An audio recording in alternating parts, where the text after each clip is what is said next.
Hello and welcome back to my channel. If you watched the last vlog, which I hope you have, you'll know that I am a little bit injured. Injury is a strong word, injured is a strong word. I've got a little bit of a run niggle, so I've not ran since my race. And I've been going to Physio, so I have got the classic ITB runner's knee. And having seen my physio a few times now, I've realised that most people approach this run niggle incorrectly. So I thought I'd make this video to kind of highlight that and give any tips for people because it's so common. And I'm just heading out now to go grab some weights to help part my rehab.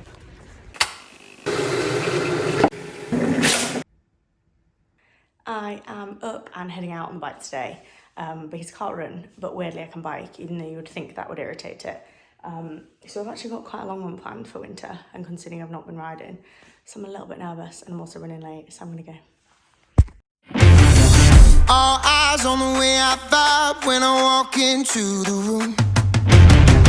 Wind blows underneath the soles of my brand new pair of shoes.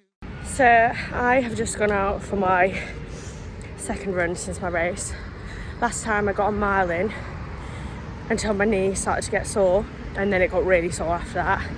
And today I'm 2 miles in and it's only just started to feel a little bit sore, so I've decided to stop because obviously that's progress and I just don't need to push it. But I know people who have been off with ITB issues for like getting on for months now, so like if I can just build it up like this, doing what Aiden's telling me, it's clearly working, then I'm fine with that. Unfortunately it's frustrating, but I feel very lucky that I can bike and stuff, so yeah, I guess it's just reassuring that it is working and trying not to be frustrated that it's not working as fast as I wanted it to, so I'm pretty pleased with that. So like I was saying, I have previously approached like ITB issues or runner's knee probably not the most like proactive way. I think a lot of physios will tell you to just ice it and rest.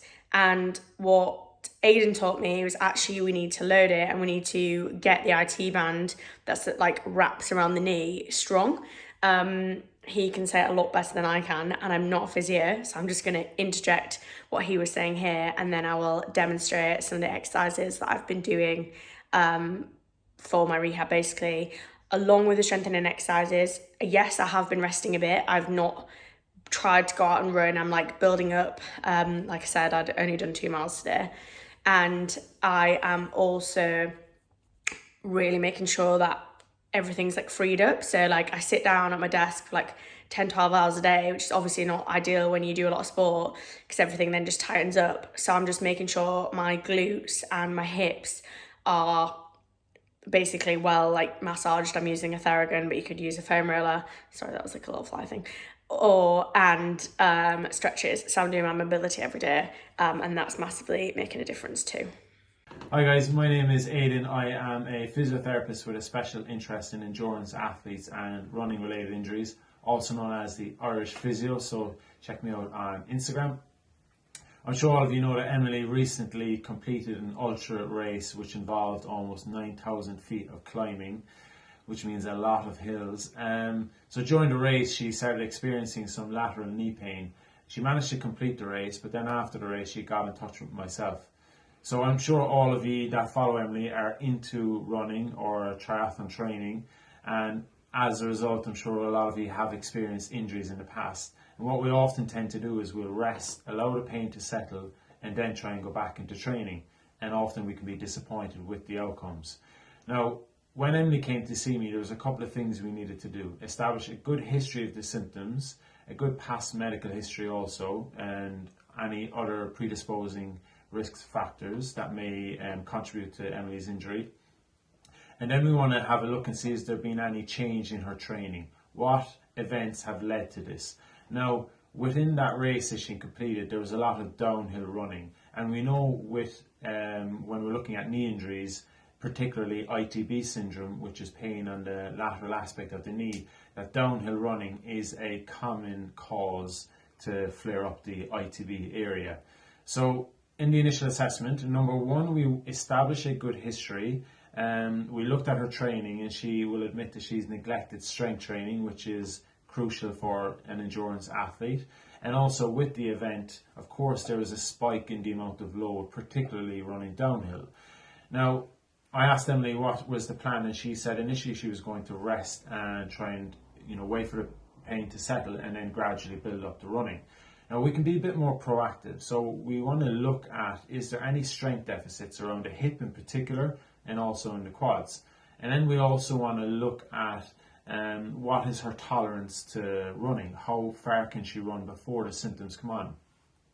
Now, before we discuss all of that, we're going to rule out any other injuries such as stress fractures, any kind of joint integrity issues. So is there any meniscal issue, any kind of ligament injuries going on, or is there any referred pain coming from the lower back? Now, when we did the assessment, we were able to rule out all of those other things, and then that puts the ITB syndrome quite high up on the list. When you look at all of the aggravating factors, pretty much kind of points to ITB syndrome. So what is ITB syndrome? ITB syndrome is when someone is experiencing lateral knee pain on the outside of the knee, and as a result of the ITB compressing an area that has a lot of nerve innervation and also a lot of blood vessels around that area, so it can become highly sensitive. And people often think that it is damaging the area and then they need to rest quite a lot. However, it's actually the opposite. We know the ITB is a very strong structure, and often we don't need to rest that much, but what we do need to do is make sure we're addressing any strength deficits, look at gait analysis. Is there anything that we can change that may help? So for example, increasing running cadence.